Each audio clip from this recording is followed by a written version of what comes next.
Their outfits could be the outfits of peace.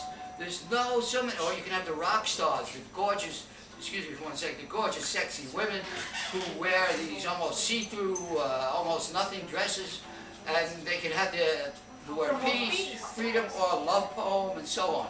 And you can do a lot of things like that for the men as well. There are all kinds of shopping bags. The list is endless for visual communication by using language.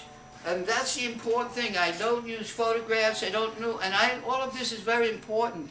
You don't have to have showing people touch and hugging and people having fun. That's being done.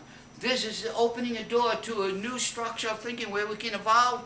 And I'll be a little softer in my talk. I get so excited because this has been my dream, and it's now a reality. Where one time nobody ever listened and everybody sort of laughed.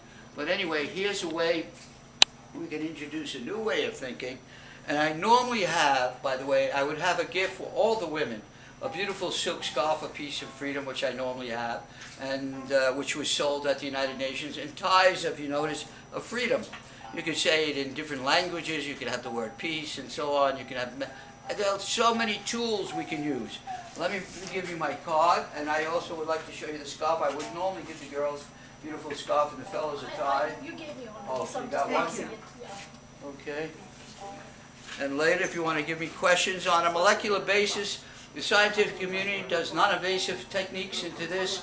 We can establish where in the brain these molecular developments are happening. We can actually evolve the molecular structure. We can amplify the signal, biological signals. These are biological, aesthetic, neuronal, Gaia signals. I say Gaia because most of you don't realize this, but within the last 15 years, this was this whole system of thinking. It's called the second brain. They're called Gaia cells. They outnumber the neurons 9 to 1.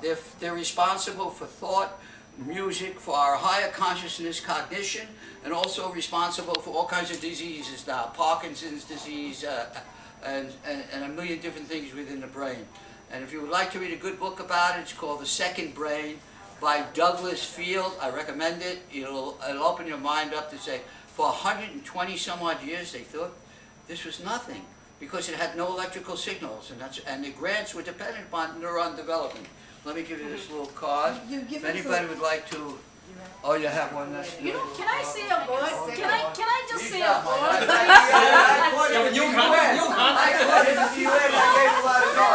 It's something. Of course. Can I just share something, please? Sure, please. Just a little something, which I know because when I was growing up in India, when I was a little kid in school, I was so fascinated with, like, you know, Allah, like you write that like in Urdu.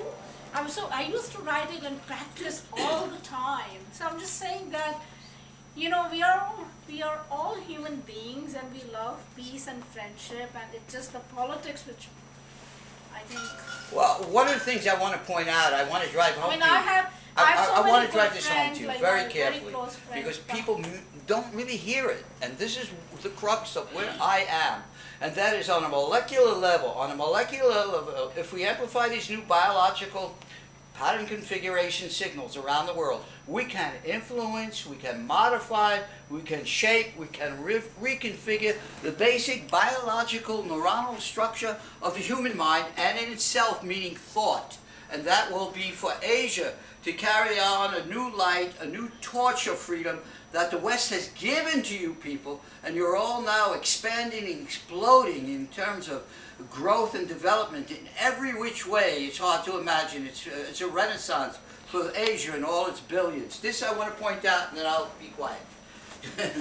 This is a beautiful silk scarf where I took in English. If I knew a lot of languages, I could really move out. I spent $500,000 of my own money over the last 10 years, which now I make sure I go on the tram a lot. It's not too expensive. But anyway, so what I did was I mass-produced silk scarves, which took it onto my art, onto products, and on other products and ties, and I gave out many thousands and thousands of scarves all over the world as gifts to different people who are in government and so on, in this country as well, as our military has all of these, and a lot of people in China. This works with, I'm very careful what I choose. I'm really careful.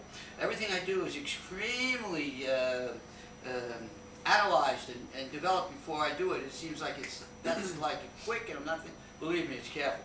This is from the United Nations, from the Bible, that's on the arch, and at the UN, and this is a very important. It could be in Shanti, it could be in Indian language, it could be in Chinese. What did I say? Wait, can you read it? I have it upside down. It's okay. No, it's okay. We cannot accept the doctrine that war must be forever. Can you read that? Okay. So there it is. There's right there's a different way. It's using that idea, though I have a lot of scoffs if you go to my website, which has the word of peace and poems and so forth. I chose a poem. Everything, again, is tailored to try to be out there, a soundbite, as they say, in advertising. Push it out. I'm a little fella trying to push it out.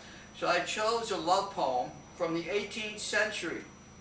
Elizabeth Browning, well-known poetess, who lived in the 18th century in England, and she wrote a beautiful poem. In a poem she said, "How do I love thee, let me count the ways." We know that in this world, women are not thought of very highly in many third world countries.